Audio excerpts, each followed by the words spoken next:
마태복음 15장 29절에서 31절까지 보겠습니다. 마태복음 15장 29절에서 31절입니다. 예수께서 거기서 떠나사 갈릴리 호숫가에 이르러 산에 올라가 거기 앉으시니 큰 무리가 다리 저는 사람과 장애인과 맹인과 말 못하는 사람과 기타 여럿을 데리고 와서 예수의 발 앞에 앉힘에 고쳐주시니 말 못하는 사람이 말하고 장애인이 운전하게 되고 다리 저는 사람이 걸으며 맹인이 보는 것을 무리가 보고 놀랍게 여겨 이스라엘의 하나님께 영광을 돌리니라. 아멘. 이 14장 15장을 우리가 살펴보게 되면 예수님을 배척하는 사람들의 모습이 더 점점 강해지고 있는 것을 볼 수 있습니다. 근데 그 예수님을 배척하는 사람들이 주로 어떤 사람들이냐? 바리새인과 서기관들, 제사장들, 이런 사람들이었는데요. 결국은 이들이 당시 유대 종교의 핵심 지도자들이라고 볼 수가 있는데요.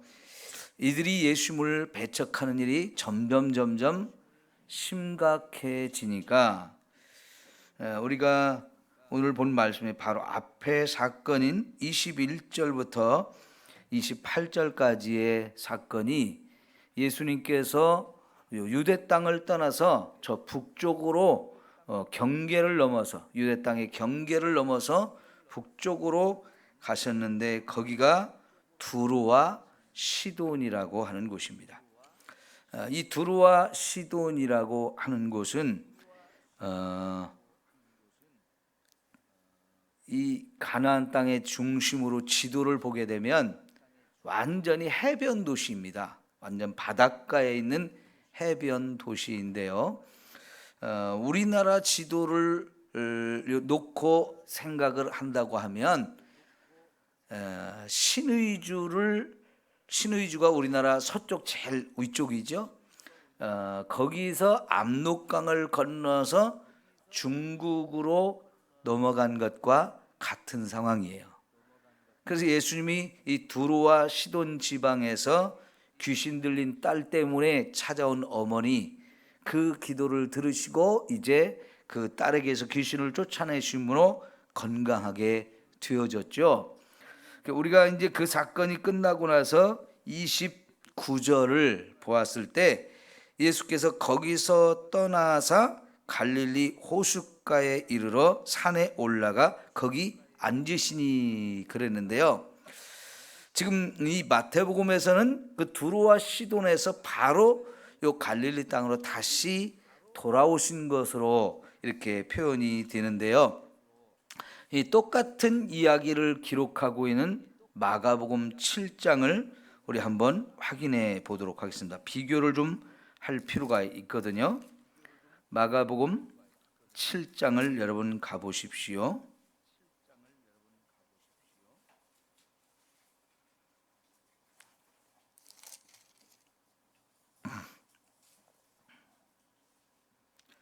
(31절입니다) 마가복음 7장 31절.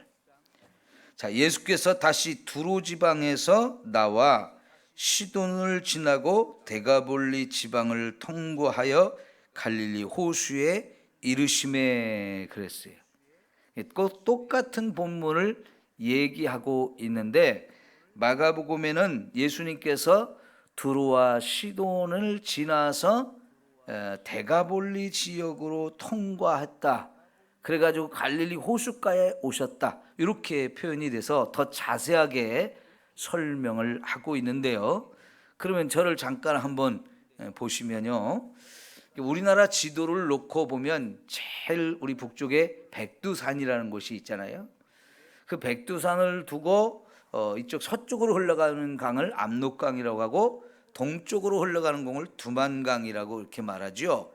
근데 예수님이 지금 갈릴리 이 지역에서 활동을 하시다가 예수님에 대한 배척이 자꾸 심하니까 예수님이 요 압록강 제일 끝에 부분 신의주를 건너서 중국으로 가신 다음에 거기서 발걸음을 계속 동쪽으로 이렇게 한 바퀴 돌아가지고 백두산 너머를 한 바퀴 이렇게 돌아서 두만강을 건너서 이쪽 함경북도 쪽으로 내려오고 함경남도까지 내려왔다가 다시 갈릴리 바닷가로 오신 것처럼 우리가 볼 수가 있다는 얘기예요. 그러니까 제가 여러분이 이 성경 지도가 익숙하지 않기 때문에 우리나라 지형을 놓고 이렇게 설명을 드렸거든요. 그러니까 이제 갈릴리 북쪽에 제일 높은 조금 더 올라가면 헤르몬산이라고 하는 아주 우리나라 백두산보다 더 높은 산이 있어요. 그 산을 놓고 예수님이 서쪽으로 해서 바닷가로 해서 두로 시돈 지방을 지나서 헤르몬산을 한 바퀴 이렇게 돌아서 동쪽으로 와가지고 다시 밑으로 내려오게 되면 그쪽 지역이 데가볼리라고 하는 지역이에요. 옛날에는 이쪽 지역이 길르앗 야베스라고 하는 지역이 중심이 되어지는데 그 지역을 쭉 돌아서 이렇게 예수님이 갈릴리 바닷가로 다시 오셨는데 예수님이 갈릴리 바닷가로 오셨을 때 그쪽은 이 갈릴리 바다가 풍선처럼 이렇게 생겼다고 하면 동쪽 바닷가라고 보시면 돼요. 갈릴리 호수의 동쪽이라고 보시면 되는데 여기도 역시 데가볼리 지역인데요. 이 데가볼리라고 하는 이름은 뭐냐면 헬러 이름인데 그때 당시 로마 사람들이 이 데가볼리 지역에 10개 도시를 건설을 해서 특별히 그게 데가폴리스라고 하는 단어거든요. 10개의 도시를 건설한 이방인 지역이라고 얘기를 하고 있는 거예요. 근데 그곳에 오셔가지고 이 갈릴리 호숫가까지 오셨는데 거기가 역시 이방인 지역이라고 볼 수가 있게 되는 거예요. 그런데 다시 마태복음 15장으로 돌아오시면 거기 호숫가의 산에 예수님이 이렇게 제자들과 함께 올라가셨을 때 큰 무리가 또 몰려온 거예요. 그리고 그들 중에는 다리 저는 자, 또 장애인, 맹인, 말 못하는 사람, 기타 여럿을 데리고 와서 예수의 발 앞에 앉힘에 고쳐주셨다라고 말해요. 그래가지고 말 못하는 사람이 말하고 장애인이 온전하게 데리고 다리 저는 사람이 걸으며 맹인이 보는 것을 무리가 보고 놀랍게 여겨 이스라엘 하나님께 영광을 돌리니라 그랬는데요. 우리가 내일 볼 32절을 다시 한번 볼까요? 예수께서 제자들을 불러 이르시되 내가 무리를 불쌍히 여겨노라. 그들이 나와 함께 있은지 이미 며칠이 됐다고요? 사흘이 되어 먹을 것이 없도다. 길에서 기진할까 하여 굶겨 보내지 못하겠노라. 그러니까 이 바닷가에 수많은 사람들이 몰려오고 병자들이 많이 와가지고 고치는데 며칠 동안 했다는 얘기예요? 사흘 동안을 그렇게 계속 하셨다는 거죠.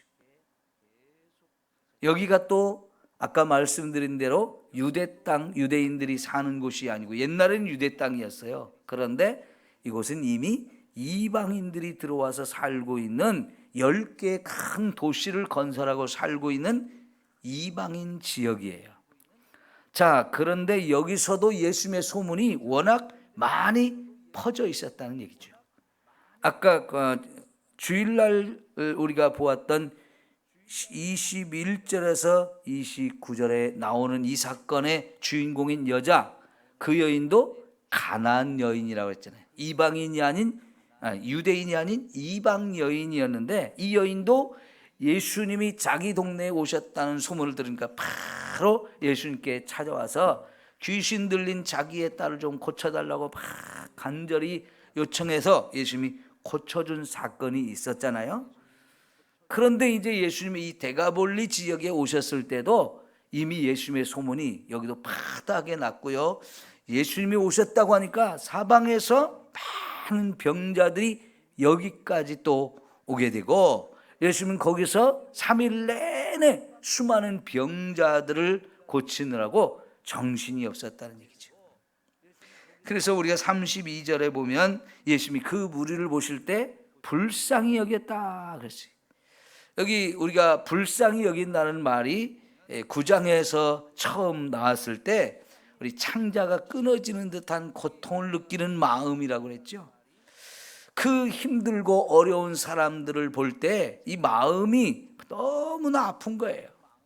너무나 찢어지는 고통을 느끼는 거예요. 여러분, 얼마 전에 아프가니스탄에서 피난민들이 우리에게 왔을 때 우리 국민 대다수가 우리 정부가 정말 그들을 구출해 나가고 온 것이 정말 잘한 일이다 하면서 막 정착할 수 있도록 도와주려고 많이 그랬죠. 왜 그렇습니까? 그들이 너무 불쌍히 여기는 마음을 우리가 느끼는 거예요.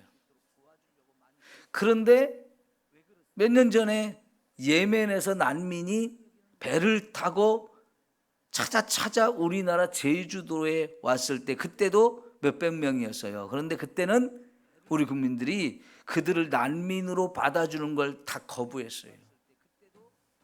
물론 그 사람들도 자기 나라에 전쟁이 일어나서 그 전쟁을 피해가지고 여기까지 온 사람들이지만 이슬람에 대한 반감이 너무 크다 보니까 그렇게 거부했는데, 이번에는 우리나라 군대가 직접 가가지고 우리나라 아프가니스탄에 우리나라 군인들도 많이 파병이 되고 우리 정부의 사람들도 파병이 돼서 그 나라를 건설하고 새롭게 이렇게 만들어가는데 미군과 함께 협력해서 많은 일을 했고, 거기에 그때 같이 협력했던 현지인들을 이렇게 구출해내는 일이었기 때문에 굉장히 우리 국민들의 마음이 막 뉴스도 많이 나오고 해가지고 그들을 불쌍히 여기는 마음이 컸던 것을 우리가 볼 수 있죠. 예수님의 마음이 바로 그런 마음이란 말이죠. 근데 여기 예수님이 불쌍히 여기는 이유는 두 가지라고 볼 수 있는데, 하나는 질병으로 고통받고 있는 것, 또 하나는 여기 32절의 내용처럼 그들이 먹지 못해서 배고픈 상황. 근데 그날 뭐 한 3일 못 먹은 것만 불쌍히 여기는 게 아니고, 사실은 이쪽 지역에 사는 많은 사람들도 다 가난한 사람들이라 평소에도 제대로 먹지 못하고 사는 사람들. 그러니까 여러분, 3일 굶었다고 이 사람들이 집으로 찾아가다가 기진해서 쓰러질까요? 물론 사흘 굶고 나면 웬만한 사람들 다 배가 고파가지고 기진맥진 할 수 있지만, 뭐 집으로 가는데 기진해서 쓰러진다, 그 정도는 아닐 거예요. 그런데 본문에서 그렇게 말하는 것은 그만큼 그 당시 사람들이 가난해서 평소에도 제대로 먹지 못하는 사람들이었기 때문에 진짜 사흘 굶으면 쓰러질 수밖에 없는 거죠. 그런 모습들이 예수님으로 하여금 정말 불쌍히 여기는 마음을 갖게 만들었고요. 그래서 그들을 있는 대로 다 고쳐주시는 이런 모습을 우리가 확인할 수 있는 거예요. 자, 그런데 여러분, 마태가 5장부터 10장까지 내용을 보게 되면 예수님의 3대 사역 중심으로 기록을 했잖아요. 가르치는 것, 고치는 것, 선포하는 것. 이 세 가지 3대 사역 중심으로 이렇게 기록을 해가지고 8장, 9장에 특별히 예수님이 수많은 병든 자들을 고친 얘기들이 집중적으로 나왔거든요. 근데 마태는 거기서만 이 병자들을 치유한 얘기를 딱 끝낸 게 아니고 이제 10장 이후의 사건들을 여러 가지로 기록하면서 중간중간에 또 이렇게 많은 병자들 고친 이야기들을 중간중간에 짧게 집어넣고 있어요. 오늘 우리가 읽은 말씀도 29절에서 31절 아주 짧은 본문에다가 기록을 했지만 그 사람들이 큰 무리였고 그들이 많이 고침을 받았다는 이야기를 하고 있잖아요. 자, 그러면 우리 12장 15절을 한번 확인해 볼게요. 12장 15절 말씀.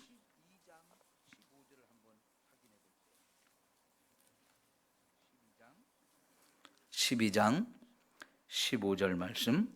예수께서 아시고 거기를 떠나가시니 많은 사람이 따르는지라 예수께서 그들의 병을 다 고치시고 자기를 드러내지 말라 경고하셨으니.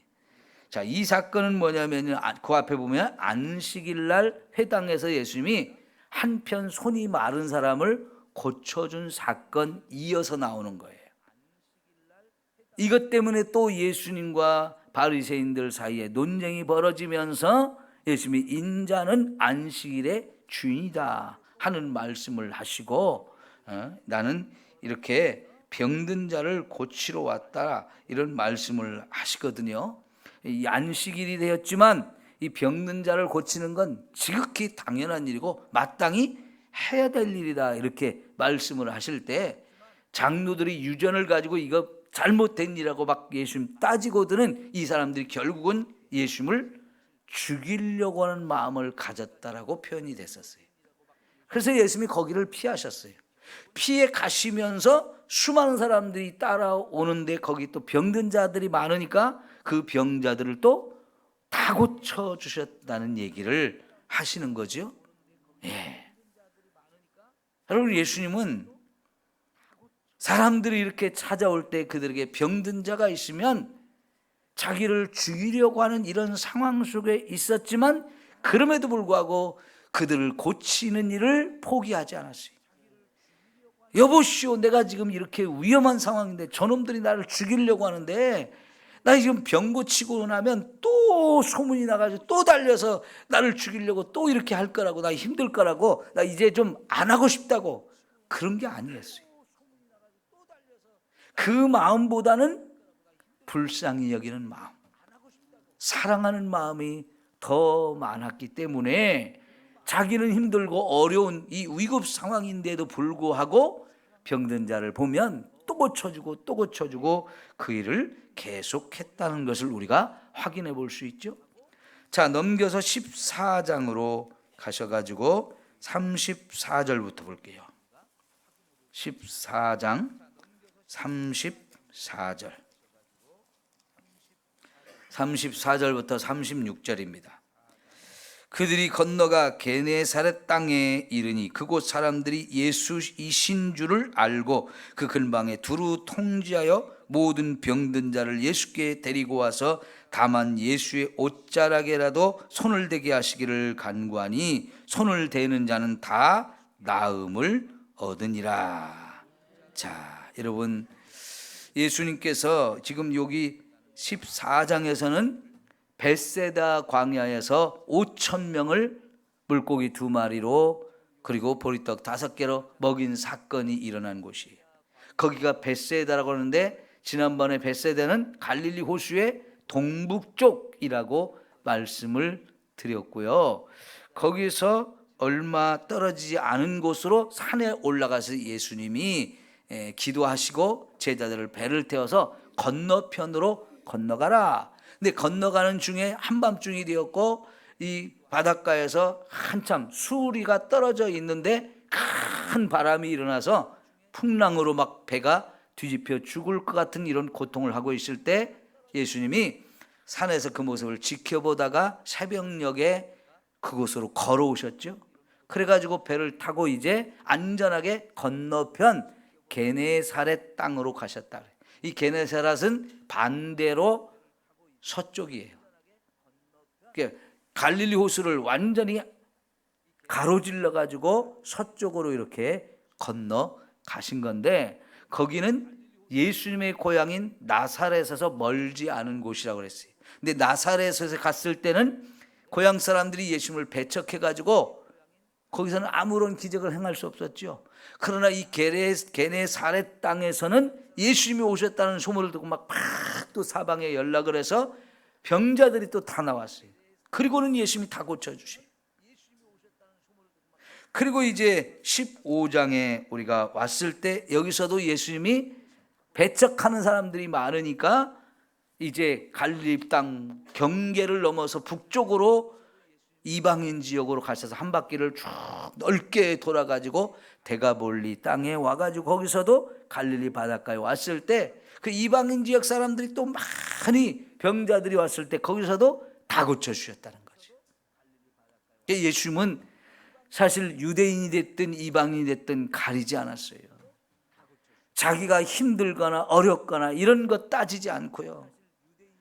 자기의 위급한 상황 이런 것도 개의치 아니하시고 이 병든 사람들을 보시면 고쳐주는 것을 너무너무 좋아하시고 그 일을 당연히 할 일로 생각을 하셨던 거죠. 어디를 가나 수많은 사람들이 이제 따라오게 되고 수많은 병자들이 언제든지 있었는데 그 환자들을 다 고쳐주신다.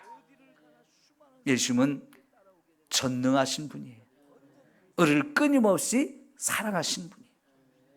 자, 그러니까 여러분 오늘 여기서 예수님에 대해서 영원히 살아계신 분, 지금도 살아계신 분, 그러면서 저와 여러분을 끝까지 사랑해 주시는 분, 이 두 가지를 하나님께 예수님께 대입을 해서 생각하면 좋겠어요.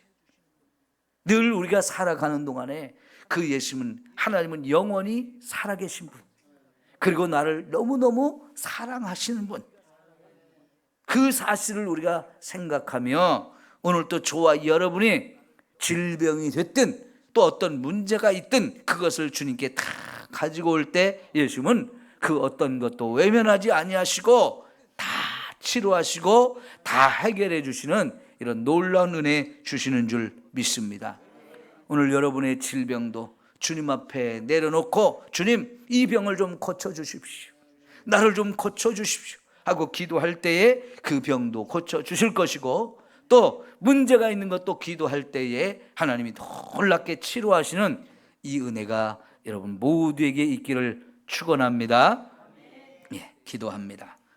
사랑하는 우리 하나님 아버지, 우리 주님이 지금도 살아계신 하나님인 것을 믿습니다.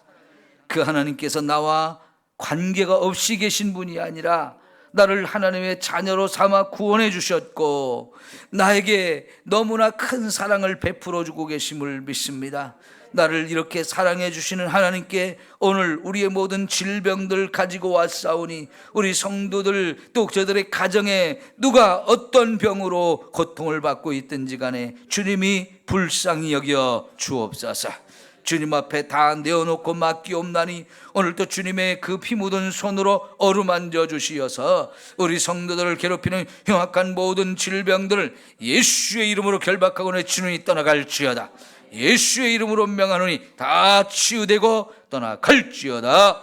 주님 믿습니다. 주님의 은혜로 오늘도 온전히 치유되게 하실 줄 믿습니다.